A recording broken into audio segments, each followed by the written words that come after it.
All right, here we Recording in go. progress. You got the voice. I get to control the recording. We are underway with episode 136. Goodness me. Every day I say that, I keep getting crazier. Like I can't believe we've done this for literally almost 140 episodes now. This is our fourth season. It That's is. insane. It's so crazy. And um we won't we'll post about it tomorrow, but tomorrow marks 3 years since we started the podcast. Is it really? Tomorrow's Yeah. like, how do you remember that? Well, I looked it up when I was going through some of the episodes and stuff, and our first episode was posted February 6th of 2020. So tomorrow will be the 3 year anniversary of the Designated Players podcast. So if you've been around for all 3 years, all 100 and now 36 episodes, thank you to all two of you. It's just you Um, and me. We're the only ones literally, that have been we around just since the listen to beginning. ourselves talk all day. I love it. Um, No, but for real, that's something crazy. I never thought when we started this we would have just kept going. I mean, I planned on it, but I didn't think it actually happened. Um, so Connor, I appreciate you. Thank you for being around for all of this and putting in all the work. I know it's especially during preseason gets a little crazy, but I appreciate. Yeah, well, those were the terms of the contract that I signed, so it's not like I have much of a choice. Good. Okay, I got my yearly compliment of Connor out of the way. Now it's time to slate him for being awful. We Oh, I'm sure. I'm sure. we are starting our not so deep dives. In season one, we called them deep dives and then got yelled at because they weren't deep enough. So in season two and season three, we called them not so deep dives because they're just little overviews of what you can expect for each team in MLS this season. We'll post two a day in clips. We'll post an episode 2 times a week. You can get your fix on your team, your opponent's team, your rival, whoever you want. We've got it all. Um, we'll go through 7 teams today, 7 teams on Wednesday, 7 teams next Monday, and 7 teams. No, it'd be Wednesday. I'm sorry. It'd be 7 teams Wednesday, Monday, and then Monday. So all 28 teams, excluding St. Louis. We will have an episode specifically for them later on. But we're going to go through 7 teams today. We're going to break down where they finished, what we expect them to look like, their best edition, their biggest loss, a player to watch, and maybe a question or two. So um, before we do any of that, of course, we got to dive in. Connor, what are we rocking on Scarf of the Week today? I still have some new ones that I want to show off at some point, but I went theme of the episode. Spoiler alert, this is one of the teams we're talking about today. So I brought out the very much mid Houston Dynamo scarf. And it's disappointing that this is mid because I really like Houston's colors. I think they're really unique, but this scarf is just not it. But it was cheap, and that's why I bought it. So I'm sure Houston has nicer ones, and I will probably buy them at some point. Maybe nice like this. Yeah, like that looks a lot better than mine. I also am rocking my Houston Dynamo. I don't know if I brought this out before. I don't recognize it. I So, say I I think it's been mean, on the wall for a while, waiting for us to talk about the absolutely mid Houston Dynamo. So great, more enemies of the pod. I love it. Right off the bat. Um, I also brought out Houston. I had scarves for three, four, four of the 7 teams we're talking about today, but I figured I didn't remember bringing this out, so here it is. it was a good call. Yeah, well done. Shall we start off with them? Let's start off with Houston. Why not? Cool. Oh, he's going out of order already. Team one? Clever. No, just kidding. They are in order. We unfortunately, as we usually do with our team breakdowns, we like to randomize and guess who's coming up next. But Connor wanted to be more prepared, so we had to schedule them early. So no more guessing for you. We're going to start with the Houston Dynamo. Ben Olsen brings Benny Ball to the Oh big boy, state of here we Texas go. after finishing 13th in the West on 36 points. It is time for a change in Houston. Houston has not made the playoffs since 2017. It was time for another change. They made a change. It didn't work. They're going to change it again. Connor, talking about what shape you think they might come out in 2023, and maybe give me a starting You're 11 you just would gonna kind of expect. you're gonna just come out and ask me the most impossible question right off the start. You think I can predict Penny Ball's formation? Like that's impossible. We are professional MLS podcasters. That is our job. That is our responsibility, and is what we are going to do. All right, I'll be honest with you. I was looking through this team yesterday, and out of all of the teams that we prepared today, this is probably the one that I feel the most unsure about in terms of formation. I really don't know how this team is going to line up because they had an insane amount of turnover to guys who were getting like significant minutes last season. Right now, I just put them in a 4-2-3-1. I feel like that's always a safe formation that you can kind of move guys around in. My only issue with this formation is they're kind of thin on wingers. Um, but in my 4-2-3-1, my starting 11 right now is Steve Clark in goal. Uh, from I guess so. I got Brad Smith at left back, Hadebe and Daniel Steres at center back, and Franco Escobar at right back. The two midfielders in front of them starting, I have Carrasquilla and Hector Herrera, and then the three attackers in front of them, I've got Thor Olferson, Amine Bassi, and Ivan Franco, and then up top I've got Sebastian Ferreira. Totally open to switching things around. Like I think Thor Olferson, I'm pretty sure is listed as an like a cam on transfer market, but I did see that he played a little bit on the left side, so I threw him out there. But um, this team was tough to set up how I think they were gonna start, at least like week one.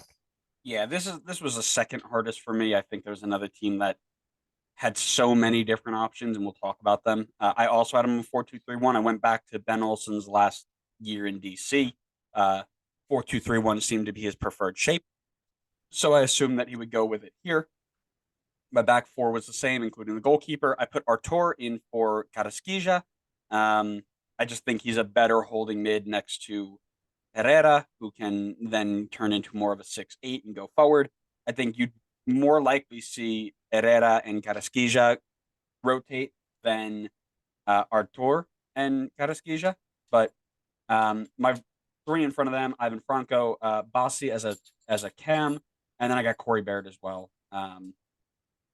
He played out on the wing in RSL. I agree with you. They're a little short on wingers, but they also really don't have a super reliable second option at striker. So that going 4-4-2 or going diamond midfield, things like that would be a little tough for them. Um, and I also have Ferreira up top. I think the team is better than it was last year, but I still think it's got a long way to go. Specifically because of in my opinion, their biggest addition being Franco Escobar. You've got a team now that has a player who won 2 MLS Cup championships, 1 Supporter Shield, 1 U.S. Open Cup, and 1 Campeones Cup. The dude has won basically everything you can uh,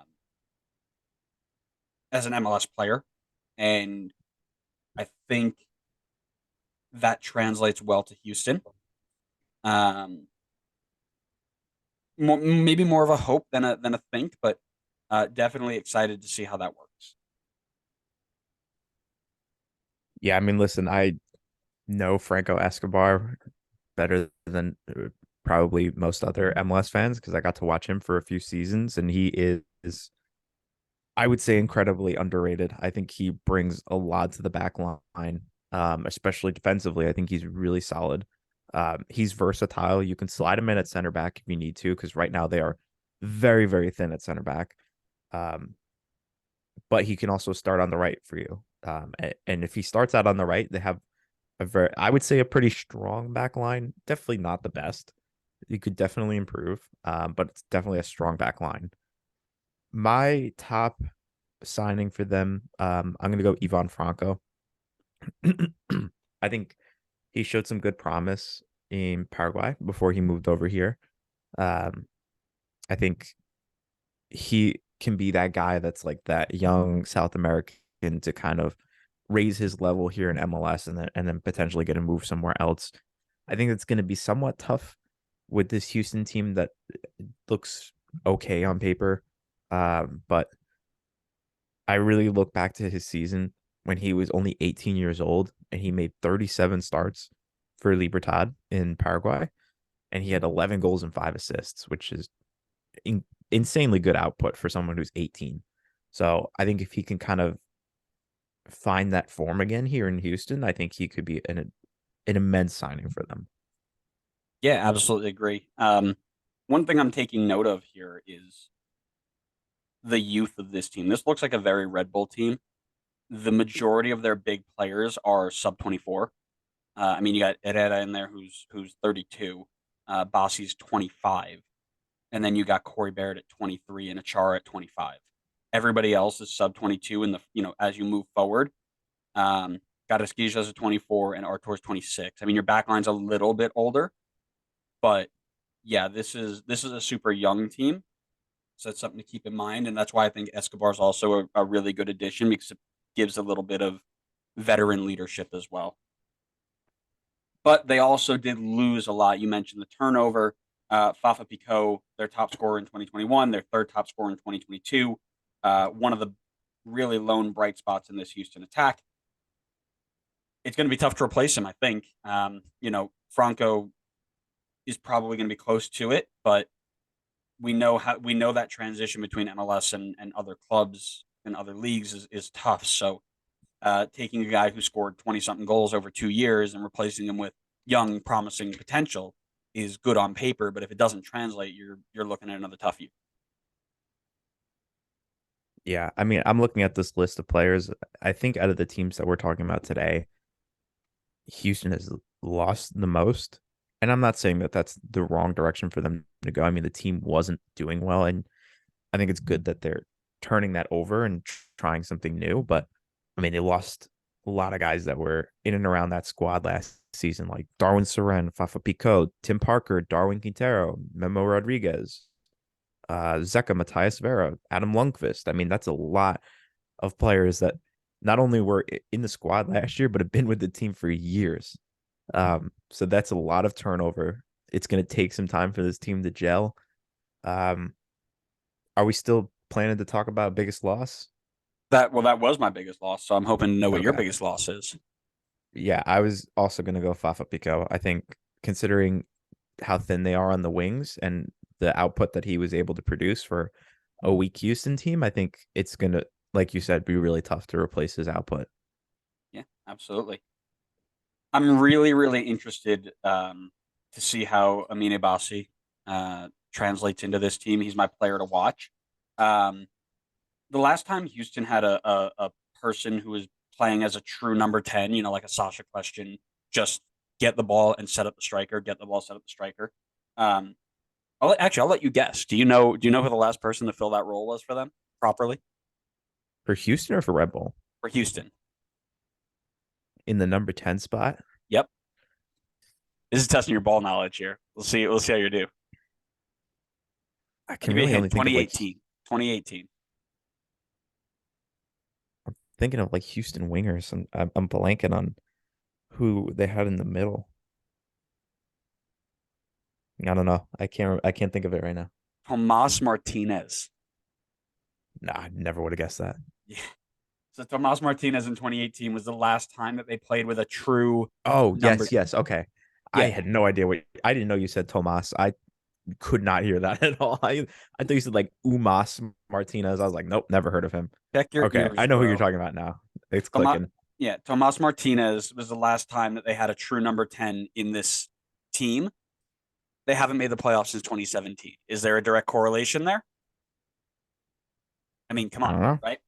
So if Bossi can turn into this true number 10, I think that they could make a better run at it. Do I think that they have all the pieces to do it right now? No. But having somebody to fill that role for the first time in 5 years is going to be it's going to be a new Houston team. It's going to be different for sure. My player to watch this season for them, Sebastian Ferreira up top. I think he has shown enough quality that he can be like one of those young South American strikers that comes over here and blows up. I think he was able to put up like pretty solid numbers last year without getting like support. So if Amine Basse comes in and does the things that you're talking about, I think that could absolutely unleash Sebastian Ferreira. Um, and he can really have a strong season. And I think, that will help Houston a ton because I look around the team and other than him, maybe Corey Baird, I don't really see a lot of other like goal scorers. I think there's a lot of playmakers, but I think the goals are going to come through Sebastian Ferreira. So I think he's my one to watch. And I think if the guys behind him are setting him up for chances, I think he's going to be a breakout player this year. Yeah, absolutely. I agree with that as well. I was kind of hoping you would pick the player who was there as the one to watch, and then I would combo with the breakout player, like the new signing or the young guy. So good thing we're on the same wavelength there. Yep. If I had to ask one question to this team right now, it's very, very simple, and I'm sure you got the same one. What does a Ben Olsen Houston look like? What does this team? I mean, are we looking at Ivan Franco playing as a left wing back? Is that what we're doing here? We I don't know. could. We I could. would I'd love it. I'd love to see this team go full Benny ball. But um, he's been out of the game 2 years. He's got a fairly decently talented roster. I don't think that we can look at the starting 11 and be like, oh, this team isn't on paper, capable. Brad Smith and Escobar, two great additions. Artur is going to be very, very good for them. And Ferreira is a young, exciting striker. So how high can he get them up that table in year one with a very, very young team, right? That's my question. Am I meant to answer that question or? Nope. I just want you to ask. This is an open-ended it's for the viewers, right? We're gonna post it and we're gonna ask them to answer it themselves. Okay. Here's my question. I hinted at it before. This team had an absolute ton of turnover. Can they be successful with this much turnover? I'm seeing a lot of new faces in this team.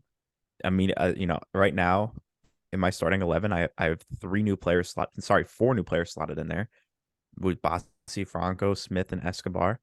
A lot of familiar old faces that were in and around the team year in, year out are gone now. Can they still be successful with all that turnover? Are there going to be too many growing pains for them to be successful this season?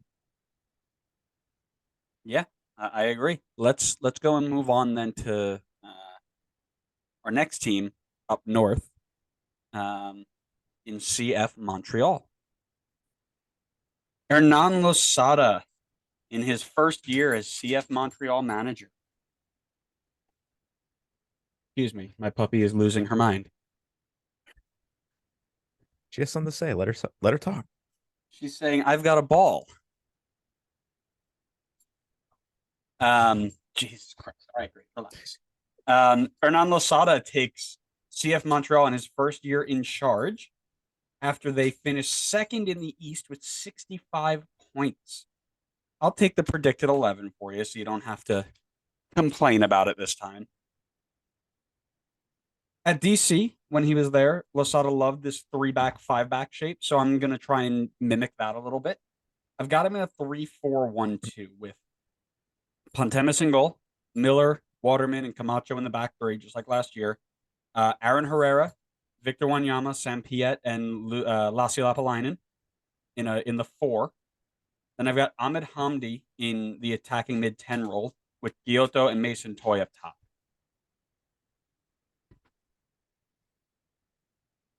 I think I have a pretty similar shape to that.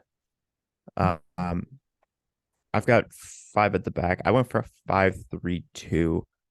I think that was similar to what they did at the end of last season. Unless I have that wrong. I tried to go off with what transfer market had put them in. So my 5-3-2, I've got Pantemis in goal, Lapalainen at the left wing back. The 3 center backs I've got is Kamal Miller, Rudy Camacho, Joel Waterman, Aaron Herrera at the right wing back. Midfield 3. Maybe I'm taking a shot in the dark on this one. I've got Mako Miljevic in there, Victor Wanyama, and Samuel Piet as my midfield 3. And then up top, I've got Mason Toye and Romel Kyoto. Yeah, I think their shape leads them to tons of different Was this the possibilities. team where you were saying it could be like this was the most difficult for you? No, this one wasn't. Miljevic is listed as a left winger on my transfer market. Yeah, he had some games in the midfield, from what I saw from last season. So I'm that's why I sure I'm stuck. sure he Plus, could I'm sure he could flex in there no problem. But um, yeah, I'm not. I wouldn't be shocked if he puts him there, but I think he's more of a wing player than anything else. I think it was more out of need than anything else. Um, but my question for you is out of that entire 11 or the entire team, talking about who you think their biggest addition is. Aaron Herrera. This for me was Wow, a pretty easy one. Um, I'm a huge Aaron Herrera fan. I think he has been part of the a fan club. very yeah. Yeah. I am the fan club. Oh wow. um, yeah, I think he's been one of the most underrated right backs in this league for a few seasons now because he was playing with RSL, who doesn't get a lot of press. But that was a fantastic get for them to fill the hole of Alistair Johnston. He's going to slide in there. Obviously, he's incredibly experienced in MLS at this point.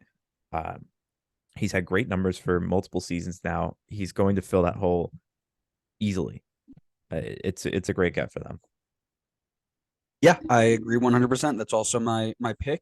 Um, he was a top five right back for the last couple of years. I think this is very similar to the Alistair Johnston move. It's the same deal, right? You're taking a very good right back, you're sliding him right into the shape that you want to have. No stress there. But they lost a lot of players, a lot of big players. Who's the big one for you? Georgia was mine, honestly. There's a few players you could have gone with here. They lost a few big names here, but uh, Jordy Mihailovic last season was unreal for them. I mean, he was the engine in the attack. He absolutely blew up for this team last season. Um, I think they capitalized on him well, but yeah, that's going to be a huge loss and one that's going to be extremely tough to make up for.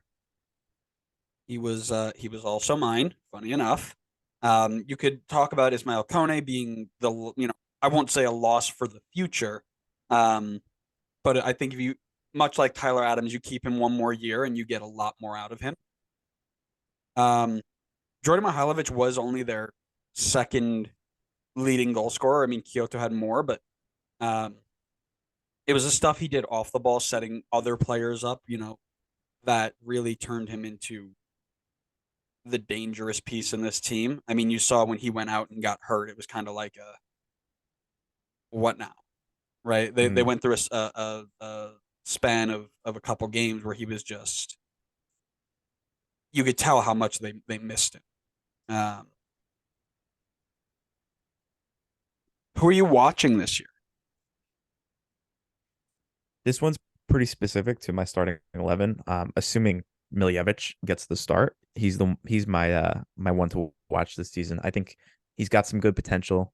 I think this could be a good opportunity for him to try to the best of his abilities, fill the role that Jordy had last season in terms of the attack. I think even if he is playing in a midfield three where it's not necessarily an attacking midfield, I think he will get forward more, especially if he has Wanyama and Piet behind him to kind of clean up defensively. Um, so yeah, he's the one I'm going to be keeping an eye on to see if I think he's out of the team that I set up. I think he's the one that has the most potential to grow this season. Yeah, I kind of went in the same direction. Ahmed Hamdi is my player to watch. If Lasada does try and play with a true 10, much like in Jordy's role, um, he's got some massive shoes to fill. If CF Montreal want to repeat anything like they did last year, he's going to have a massive part in it. And if he doesn't reach that level, um, they will be a little bit out of luck, unfortunately. Ask me a question about Montreal. Maybe just one question. My question about Montreal, was this the right time to sell their star players? Did they Ooh, capitalize on it correctly? Should they have waited a little bit longer? That's my question. I like that. That's an interesting one. Mine is one that I think a lot of people have been asking, and very simply, what does this team look like without Jordy, Kone, and Johnston? they were so massive to the team last year in terms of their success and ability to play the style that they wanted to play. So the other name that I didn't throw in there is Wilfred Nancy. Wilfred Nancy left to go to Columbus, right? So now you've got that's a a new big loss coach. too. It's a massive loss. He turned that franchise around and Mhm. made them relevant. Now we're looking at a team without three of their biggest players, their coach that made everything work, replacing it with a guy who was bang average at best at DC United. A good replacement at the right back. Still really haven't seen. I mean, you brought in Ilias Iliadis, a defensive midfielder from Greece who has 4 professional games, if I remember correctly, at the top level. I think he'd been a Yeah, second it's level guy low. for a while. So, the translation is not really there. Um, and then really still no replacement for Jordy. So you're gonna have to promote from within. I wonder what this team is gonna look like. That's my question. What do they look? Nice. All right, let's To the head on next. over. Let's head on over to Los Angeles, and we'll talk about the team that makes 900 transfers in off season and just absolutely crushed everybody last year. It's LAFC. Steve Cherundolo goes into year 2 after doing the double with MLS Cup and Supporter Shield, meaning he finished first in the West on 67 points, winning on games won, not goal differential, games won. It is essentially a brand new LAFC side with all the moves that they've made. Talk to me about what you think their shape is and who you think starts. I've got them in a 4-3-3. So I will caveat this by saying that I have Maxime Crepeau at the top of my depth chart, but considering that he will be out, I believe for a while, unless I'm wrong. I've got John McCarthy starting a goal. I think penalty save heroics. He's earned that spot to start. Left back, I've got Diego Palacios. The 2 center backs, I've got Jesus Murillo and Aaron Long. And at right back, I've got Sergi Palencia. 3 midfielders, I've got Jose Cifuentes, Ili Sanchez, and Kellen Acosta. And then the attacking trio, I've got Dennis Buanga, Kwadwo Opoku, and Carlos Vela. Yep, we are exactly the same in a 4-3-3 shape. I've got McCarthy in there until Crepeau comes back. I've got Palencia or Hollingshead at the right back spot. I think you'll see rotation there based off of how many games they have to play this year. It's gonna be a ton of games, sense. So you're gonna see a lot of replacement. Midfield 3 is the same. Attacking 3 is the same. To me, remember this is the Justice for Aaron Long podcast. Thank you for joining us. Their best edition is Aaron Long. I do not sign off on that. Their best edition is Aaron Long. It brings veteran MLS and USMNT experience to a very strong back line. He's going to have to do a ton less 1v1 defending with Acosta and Sanchez in there. I think he'll pair nicely with Murillo. I think we see a step up from him in 2023 versus what he had to do with Red Bull next to Dylan. Yeah, as much as I don't sign off on the Justice for Aaron Long podcast title, he was also my pick for best edition for them this season. I think I honestly, considering how many games they have to play, I'm really glad they don't have to be stuck with starting Chiellini because he is not going to last that many games in this season. So it's really good that they got 2 center backs that I think can start majority of those games. And then, when you need to, you can rotate in Chiellini. So I think picking up an MLS veteran who, as much as we do like to give him slack, he's a very good, he's a good MLS center back. So it's a great addition for them. What do you mean I'm by saying we? like the majority of the population, not you. Correct. I know you don't. Don't you dare throw that slander. Do we even need to talk about their biggest loss? I think it's quite clear. Yeah. Yeah, they missed out on signing Alex Muyl. I get it. Got to get him in there. It's true. Chicharrano is gone. He's in Mexico. I'm not going to go into why he's the biggest loss. If you don't, go look it up. I can't believe they let him. This is like for a front office that has been pretty good over the last 18 months. This is criminal. Oh yeah, they've knocked like every transfer out of the park for like the last 2 seasons, and this was the first swing and miss in a while. I unless he's like absolutely like, and I don't know exactly the details of what's going on behind the scenes, but unless he's absolutely like banging down the GM's door to like force a move away, I don't understand why you do this. I mean, he was poised for another really strong season. I mean, he's the Yosef of the West. I mean, this guy comes in and scores goals for fun. You don't find that in anybody. That is not something you can just teach. They have the open designated player slot with what's his face leaving, Teo, Christian Teo. So I don't understand why you're not throwing it at a guy who's proven that he can do it. Yeah, 100%. I'm I double agree I'm double 100%. checking here just to be sure I'm not wrong. You've got Bouanga as a DP, you got Cifuentes as a U22. That's great. I would assume And Vela you is the other DP. and you got Vela as the other DP. There's nobody left. Yeah. No, they definitely have the spot open. I'm pretty sure Teo was his last one, and he's gone. Oh my goodness, that's poor. I mean, they really swung and missed on that. 100%. Yeah, unless you have plans to bring in like Erling Holland right now, and that's why you wanted to keep the DP spot open. That's the only way that I can like feel like justifying this move. Otherwise, I just don't understand it.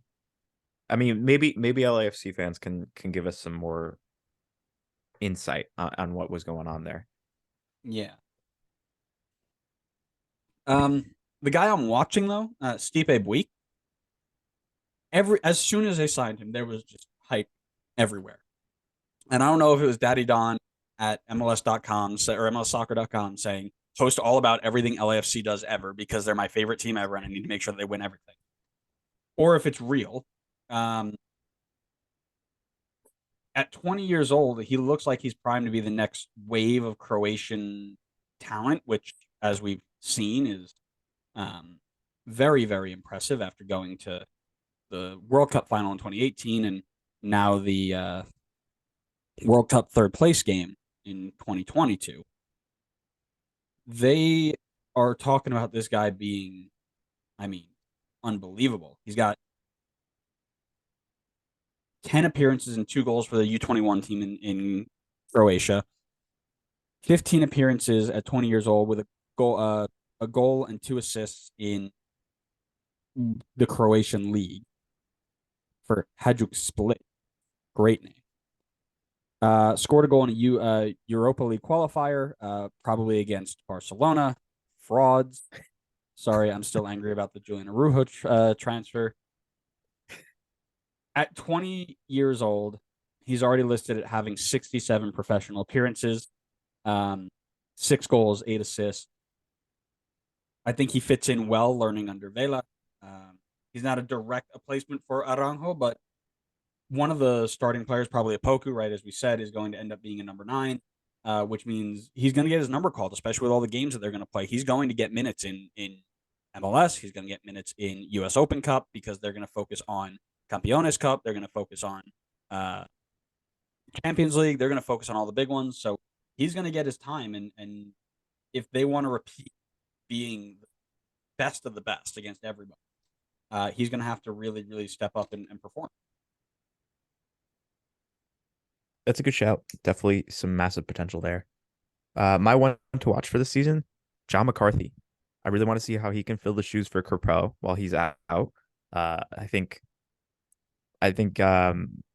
we saw little bits of flashes of it in that penalty shootout, and let's see if he can translate that across a larger sample size. He's obviously experienced in this league. He's been in and around the league for a while now, and he's got some big shoes to fill. Kerpo's a fantastic goalkeeper in this league, and I'm really curious to see how McCarthy slides in there. I mean, he's got a strong defense in front of him, so he'll have the help. So let's see what he can do. He'll be my one to watch for the season. Yeah, the reason I didn't add him is because I didn't know if Steve Shrundle would go off his rocker and start 38-year-old Eldin Jakupovic. I mean, I Everton hope makes not. the world takes. I really hope not. Me either, but I'm just not quite sure how that's going to roll out. So, um, if I had to ask one question, only one, about this team, it actually follows your question from Houston. With so much roster movement, can this team replicate the fluidity and the team chemistry early in the season to find early success? I am worried. I'm very, very worried that um, they are going to do so much movement to a team that was already very, very good and mess it up. So that is my question. Fair question. My question, do they have the depth to repeat? As you said before, a lot of games for them this season. I built out a little depth chart. In the back line, they're strong. Even at goalkeeper, they have a lot of options. As soon as you move forward from that spot, it gets very thin, unless I'm missing players. In the midfield, I have one guy outside of the starting three for the midfield to rotate. In the attack, they don't even have a true striker. I've got Carlos Vela playing striker right now. They have a little bit of depth on the wings with Christian Torres and Buke, but this team feels kind of thin right now. I don't know, considering how many games they have to play. Do they have the depth to be able to repeat? That was my other question. I agree with you. I think it's worrisome if this team wants to repeat, but I didn't ask it because they have that designated player slot available, and I'm very certain that somebody else is coming through the door. I can't imagine we're not going to see somebody. Yeah, I would hope they would use it to bring in a number 9. But even in that case, they still need at least one more person in the midfield. Yeah, and you know the movement is worrying because they're sending all the players with experience out and not bringing anybody back in. So definitely curious as to how that will play out, but one to watch. One to watch. I think we should move on before Yep. we continue to run. Yep. Let's go over to New England. It is Big Daddy Bruce in year 5, I believe, in New England. Crazy enough. Is He's that been there right? 5 years now. I looked it up and it looked like he started in 2018. That's what Transfer Market said. I guess that would make sense probably after he was with the US. Yeah, it was he had a 2-year break with the US or 2019, excuse me. So this is him going into his 5th year. He started middle of That's 2019, which I crazy. counted, and then he had 2020, 2021, 2022, and this will be year 5. It's unreal. I completely agree. I think it's crazy. Um, that being said, they finished 10th in the East last year with 42 points. Not great. Predicted 11 for me is another 4-3-3 shape, much like they did last time.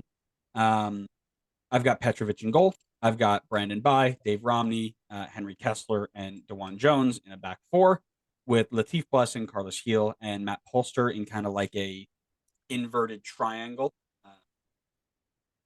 like that.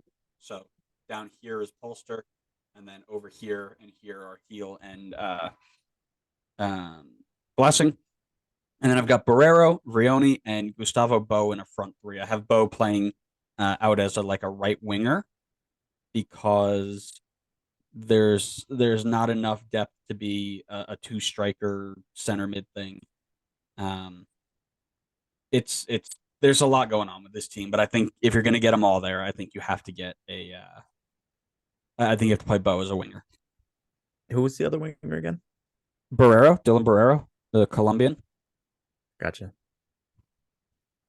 Okay. I think we have a few differences here. I have them in a 4-2-3-1. I think it's probably pretty similar to yours. I think I just probably have Heel farther up. Mm-hmm. Petrovic in goal. That's an easy one. DeJuan Jones at left back.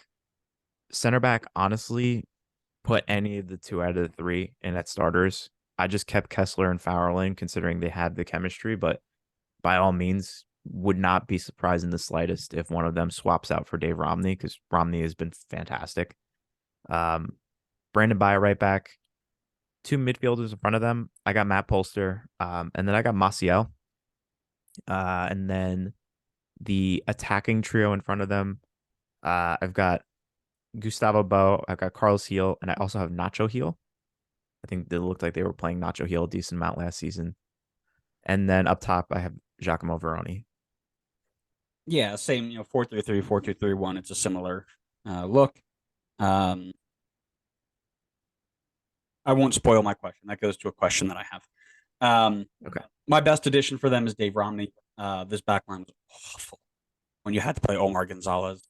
So I think Dave Romney he will slide into the starting spot. I don't think Andrew Farrell takes that. I think he's more of a depth piece at this point. I know he was good for a long time, and I think he's kind of losing a step a little bit.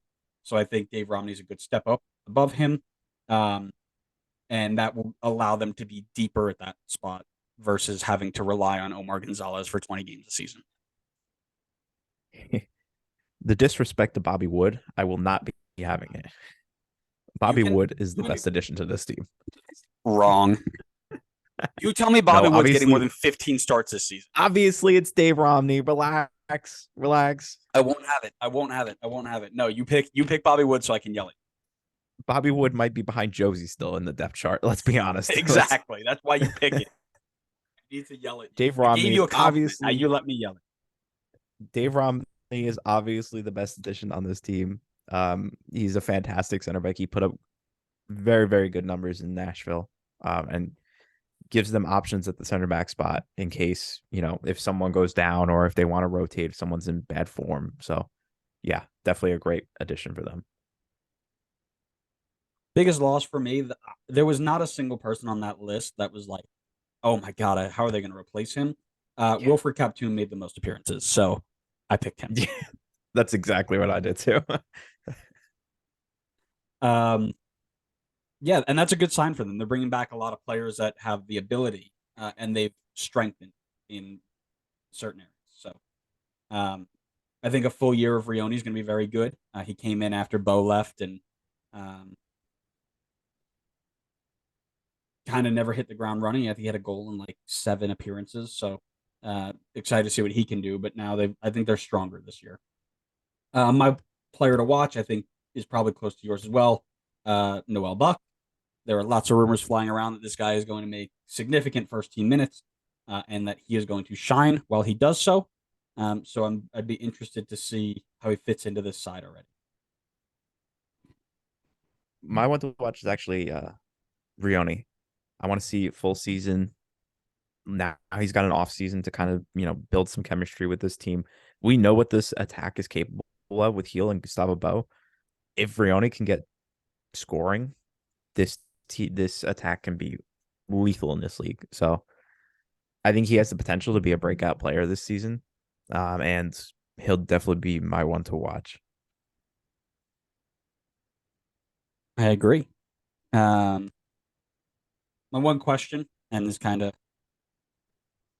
I alluded to it earlier. How are we getting Heel, Bo, Barrero, Rioni, and Noel Buck? If that's going to be a thing, how is this all going to work? What is the shape going to look like?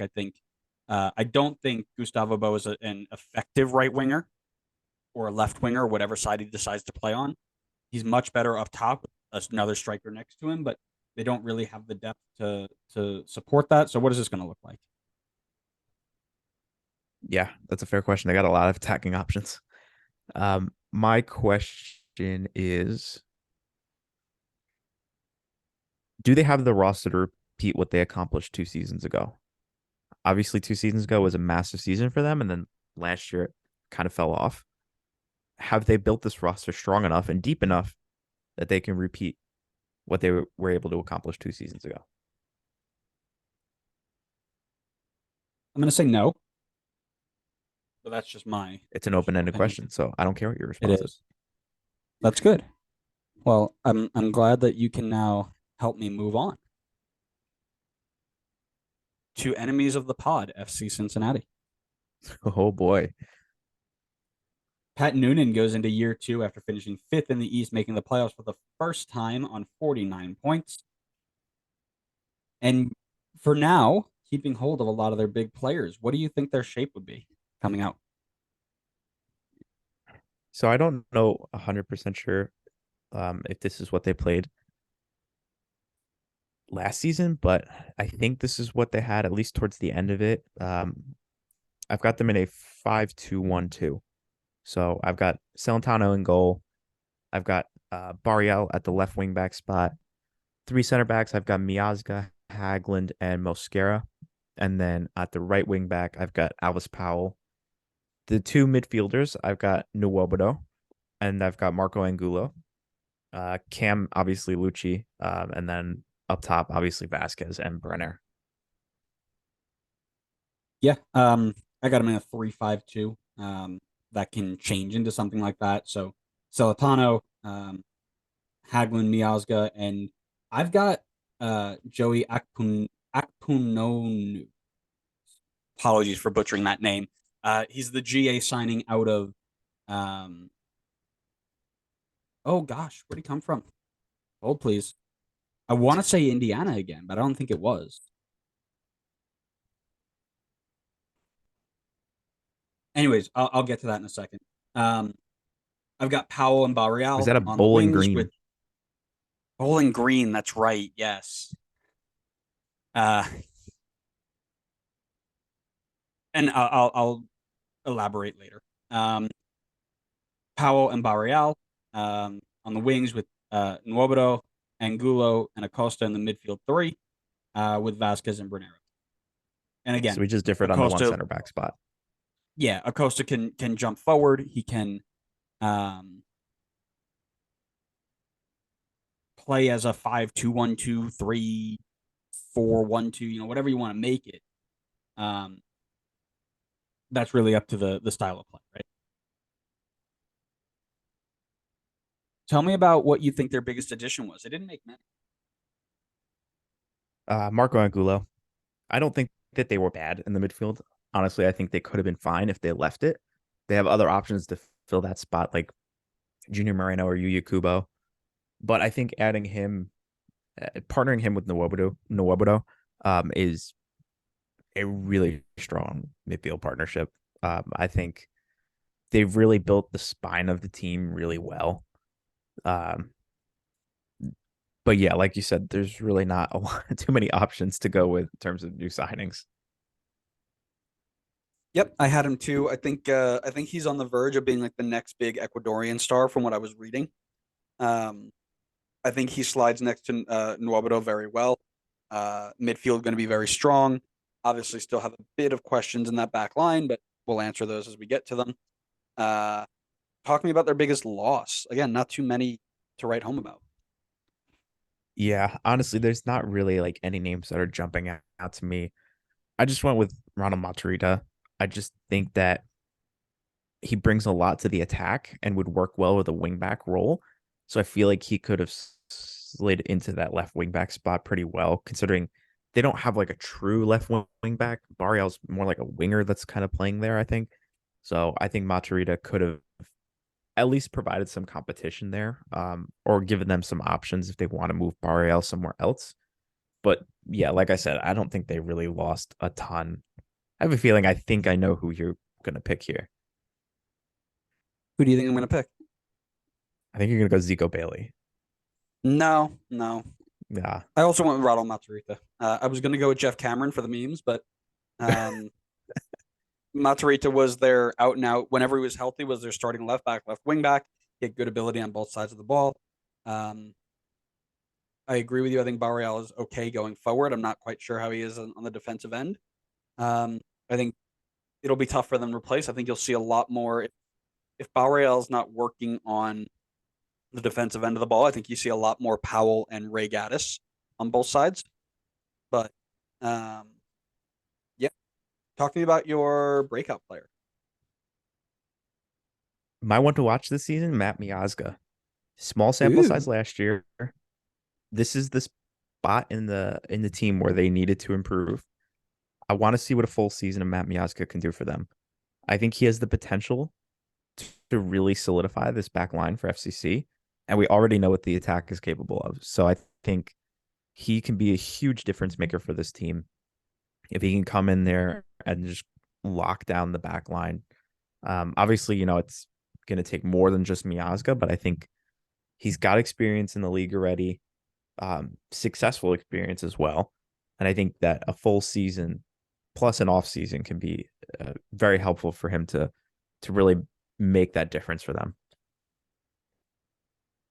I like that. Mine's also center back. It's Joey Akpuonu. Again, apologies for butchering that. I need to hear it like 9 times before I can do it.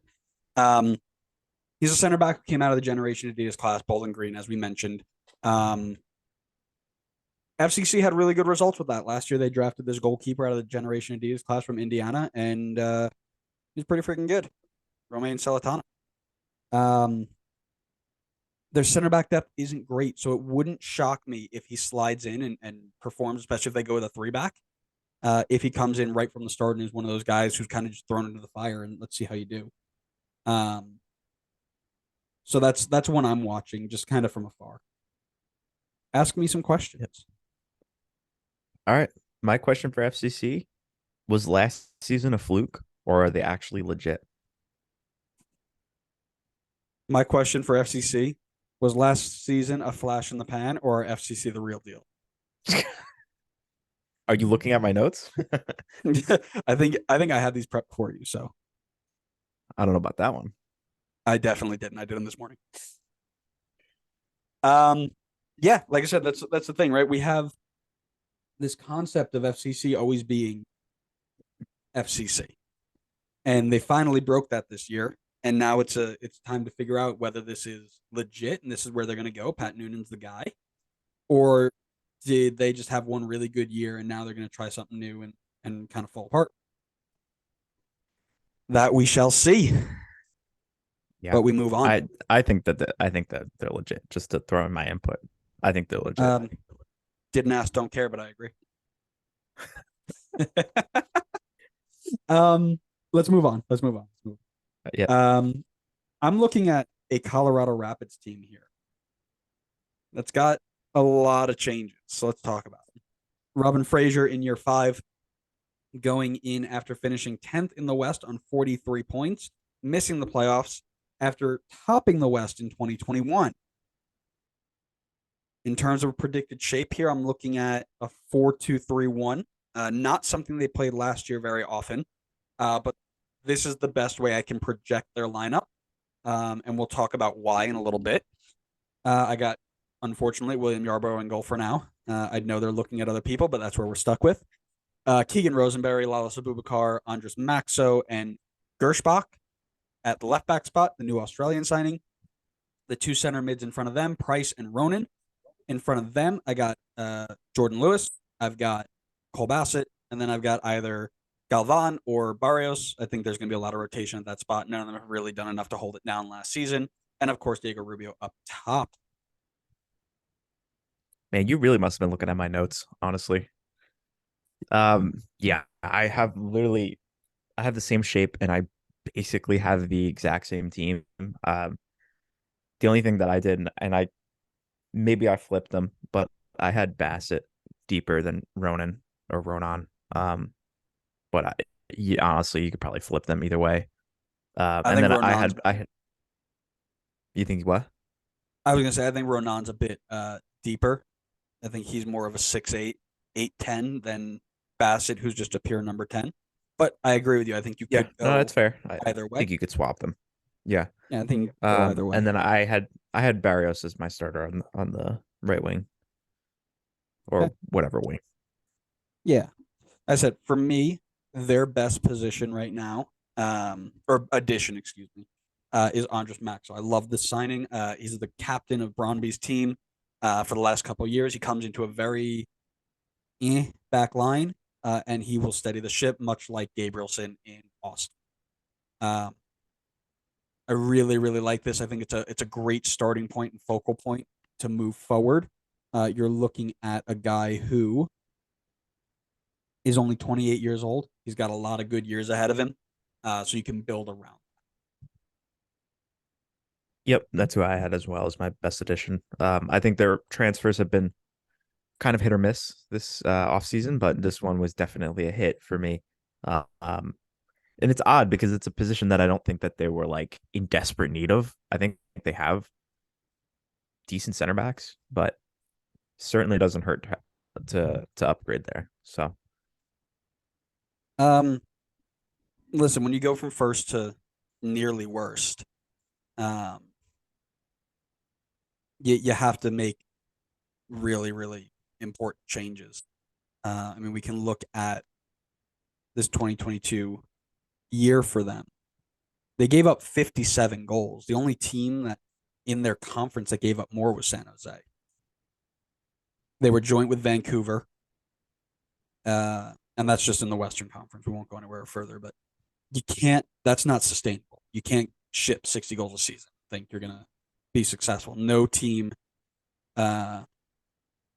no team in the playoff spot in the West shipped more than 50. Right. In the East, you fair get point. away with it a little bit more. You get away with it a little bit more because there are some really bad teams in the East last year. So you were able to bounce out of it. But yeah, they had to make a change. I think it's a really good one. I'm happy with it. I think they're going to feel the loss of Lucas Estevez.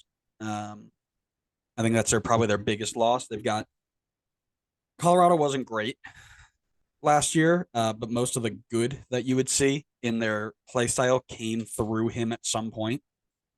He was playing as he was playing almost as a left midfielder versus a left wing back, and everything would shift onto his side. So definitely one they're going to feel. Yep. I had the same thing, although I think Jesse's artist was probably a close number two. I just think that they already had another good striker option, Diego Rubio, so I don't see it as much as a big loss. But obviously now they've replaced the left back spot, but at the time, losing Estevez opened that left back spot. It left it open. So I think I would agree that that's probably their biggest loss. Yeah, love it. Player to watch. Keep an eye on Darren Yappy. He's currently the number 2 striker on this side. 18 years old. He has 8 goals and 33 appearances at the USL Championship level or MLS Next, whichever one he was in first. He's already got 11 MLS appearances to his name, and I'm assuming that he's going to get his name called often to fill in for this Rapids team this year. Yeah, it's a good shout. I went with Cole Bassett. He's coming back Ooh. after the time in the Netherlands.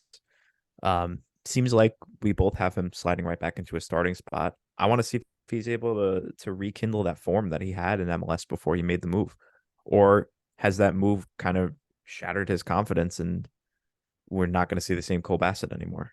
I will say if I was going to go with maybe more of a youngster to keep an eye on, Ralph Priso. I'd want to keep an eye on Ralph Priso. I think they made the deal to bring him in last season. I think he wasn't probably that was the deal with Mark Anthony Kaye, if I remember right. I want to see if he can break into the team a little bit this season. I know it's going to be tough to beat out Jack Price for a starting spot, but I think there's good potential there. I think if he gets the game time, we could see him start to break out. Yes, that was the Mark Anthony Kaye trade for up to $1 million in GAM. Crazy. One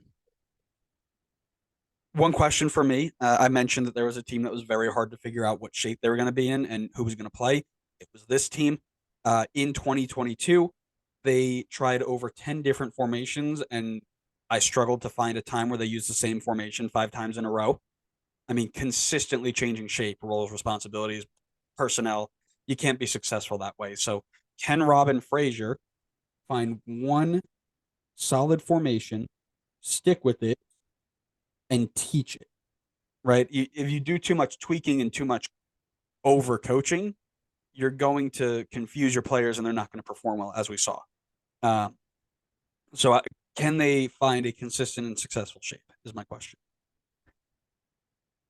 Yep. Mine is it's very obvious this team is very deep. They have a lot of options at positions across the field.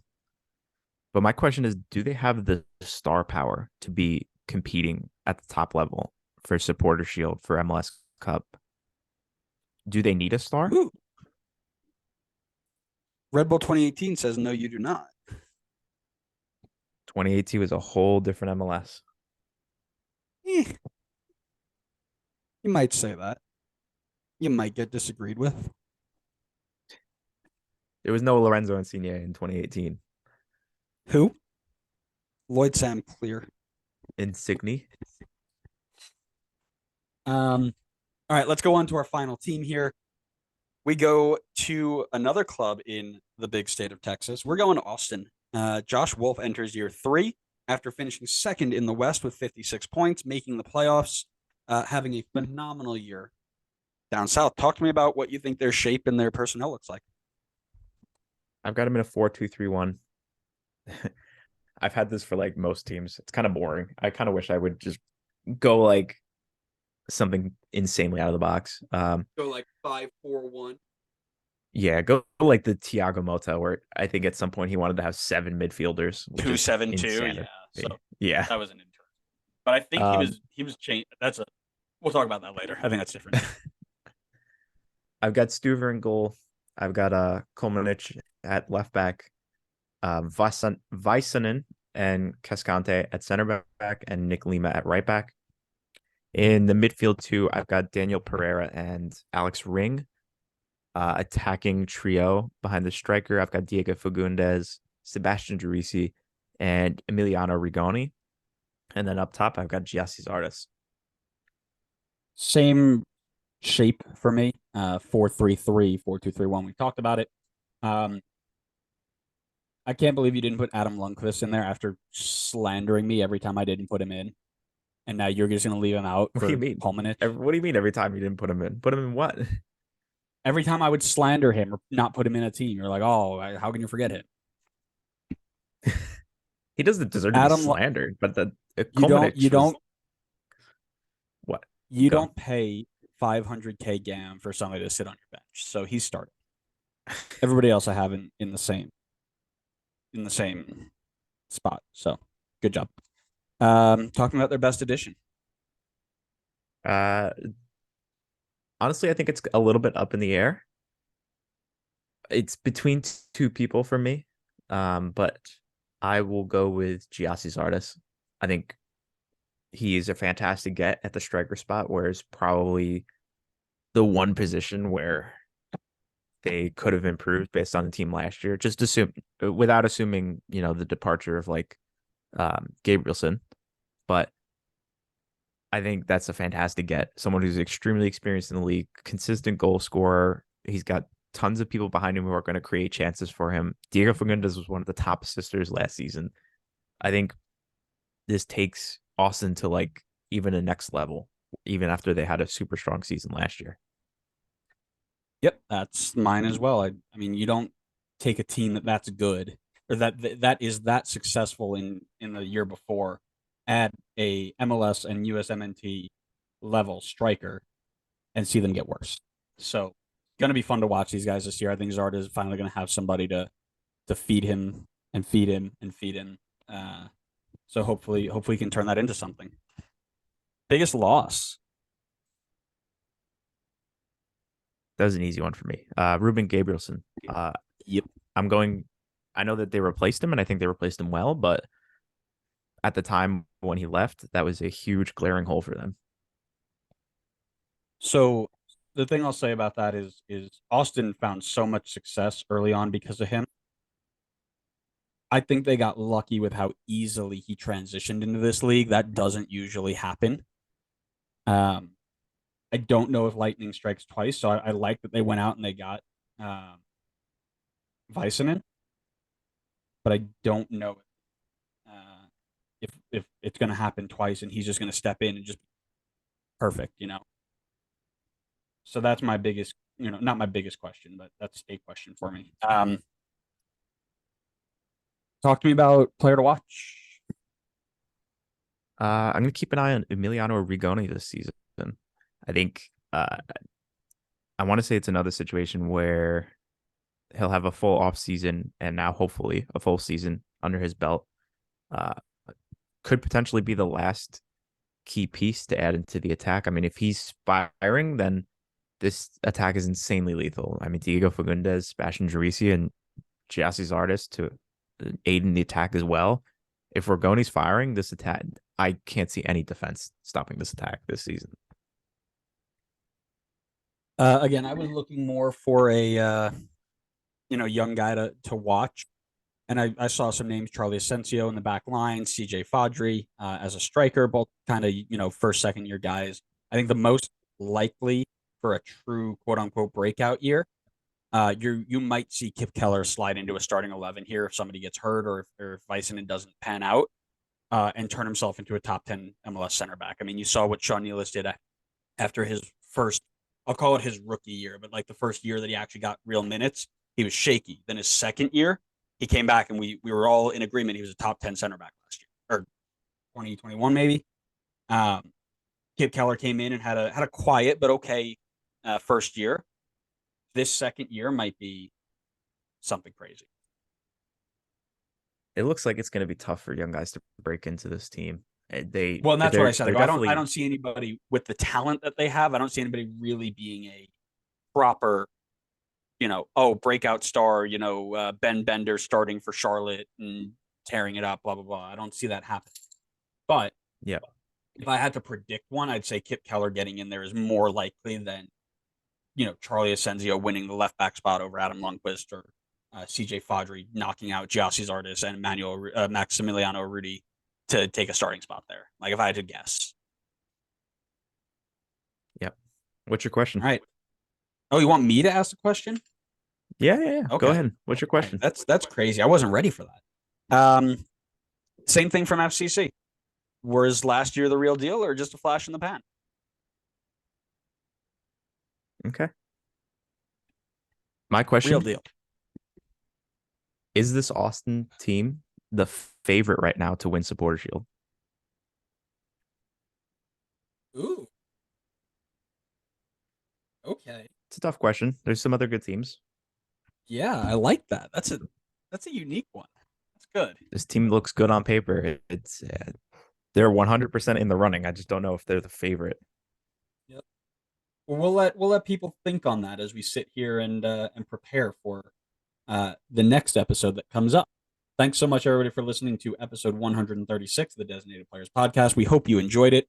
Make sure you're following us everywhere you get your podcast, so you know when we go live. Make sure you're following us on social media, so you know whenever we post clips, you can interact with us. Facebook, Twitter, Instagram, YouTube, TikTok. We're all over the place, and we are grinding it out. So, love to hear from you. Love to interact with you. So please go on and follow that. Again, thanks everybody who's been around for the last 3 years. Here's to the next good 3. We'll catch you next time on the next episode of the Designated Players Podcast. See ya.